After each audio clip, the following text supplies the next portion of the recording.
Good morning, Digit fam. Adam Dowd here, wrapping up another month with our look back at the September that was. September is typically a busy month in tech, and today we're going to look at why. So now that September has come and gone, and there's just 59 days until Black Friday and the start of holiday shopping, let's take a look at the month that was. September and October are always busy months in technology, and it's not just phones, but device after device sees its launch in these 2 months, and this year was no exception. Already in September, we've seen the Samsung Galaxy A90, Samsung's sub-$1,000 5G phone, and we saw the Huawei Mate 30 series, the OnePlus 7T, and that doesn't even mention all the new phones that came out of IFA from LG, Nokia, Moto, and more. We got an avalanche of devices from Amazon not once, but twice this month, once at IFA and once at its own event. So the question is, what's up with that? Why is September such a busy month? And there's 2 answers for that.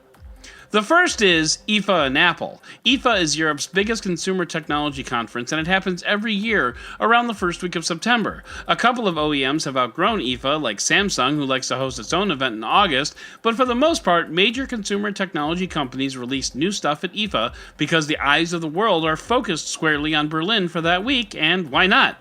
I hear the karaoke is excellent. Plus, Apple always has its huge iPhone event in September every year. This year we also got a new iPad, a new Apple Watch, and a number of other goodies too. This is just the time of year that this stuff happens, but are these the triggering events, or is there more to the story? Either one of those events is enough to stand up on its own. They're both fairly huge in this industry, but there is another reason why we see so much new tech. Black Friday and the associated holiday shopping season, because announcing a new product in September and October gives you enough time to market and ship the product in time for the holidays, whether that holiday involves a tree, a menorah, or something else. They all pretty much happen in December, and retail wants a big piece of that pie. It's part of the reason that you'll start to hear Christmas music sometime in the coming October month, and by the way, the Sound Guys podcast did a show dedicated to that phenomenon, link in the show notes. So the consumer gears be grinding, and we're all just getting caught up in the marketing machine. You as the consumer, me as a tech reporter, and consumer. We're just pawns in this gigantic chessboard economy, so all we can do is just kick back and enjoy the onslaught of devices rolling out under press conferences and live streams until we actually get the chance to buy them in just under 60 days. So let's look at some of the stories we saw in the month of September in our roundup!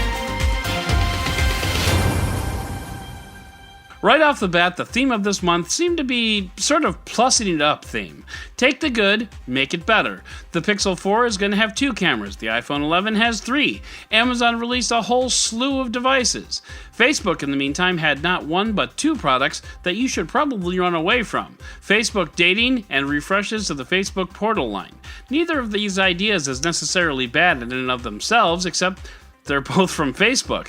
So for your dating life, you can fill out secret crushes and get connected if 2 people mention each other. For Portal, Facebook wants to take over your whole TV now. The only problem is the Portal really only works with Facebook services, which I guess is fine. 2.4 billion people use them, but still.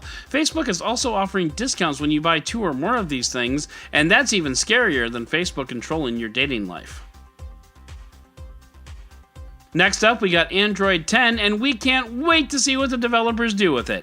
Android, having already gone through a rebrand, just needed to release its latest operating system. Android 10 brings a lot of improvements to permissions, Gas Buddy, and a system-wide dark mode, among other changes. Is it a game changer? It's arguable, but it's certainly a big step in the right direction. September also saw the introduction and launch of the latest iPhone, Apple Watch, iPad, and Apple TV Plus. Overall, the launch was full of surprises, mostly pertaining to price. Apple undercut expectations at several places, including a $5 Apple TV Plus subscription and a $699 flagship iPhone 11. Apple suddenly found itself having to compete in a very crowded market, both in the phone space and the streaming service space. Oh, and by the way, Apple is giving away Apple TV Plus for a year to anybody who buys pretty much anything with an Apple sticker on it, including Red Delicious. In September, we also learned everything there is to learn about the Google Pixel 4, including the launch date of October 15th. Now we just have to wait for the date to get here, but in the meantime, 2 Vietnamese YouTube channels even launched full reviews of the phone, not coincidentally the day after the iPhone launch. And Google took to Times Square in New York to launch an ad campaign with the new red colorway of the Pixel. Google was not very subtle this month. Apple and Google both launched their app subscription services, Apple Arcade and Google Play Pass, respectively. Both are $5 per month. Apple's subscription service has exclusive titles. Google's does not. Google includes non-game apps. Apple does not. Google's offering an introductory price of $2 per month for the first year. Apple is not. Of course, at the end of the day, comparing the two services is kind of silly. If you have an iPhone, you'll get Arcade. If you have an Android, you'll get Google Play Pass. It's just interesting that they both came out in the same month. And finally, we got the introduction to the Huawei Mate 30, the Google-less flagship. This is a gorgeous piece of hardware with great cameras and super fast performance. The only downside, and it's a big one, the phone cannot ship with Google services on board due to the US government's inclusion of Huawei on the Entity List. That hurts.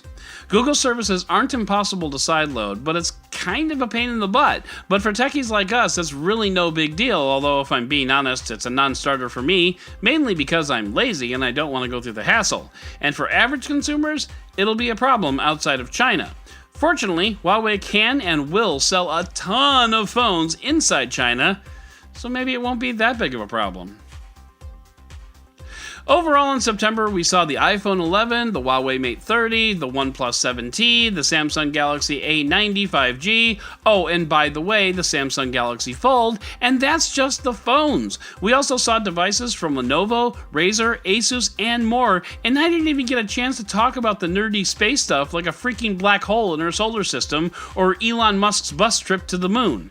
It has been a packed month, and October is just getting started. Buckle up and subscribe and leave a review, because coming up we have a Microsoft Surface event on October 2nd, a Razer event on the 10th, Google Pixel on the 15th, media conferences from Samsung and Android at the end of the month, plus an unconfirmed report that we haven't heard the last of Apple this year either.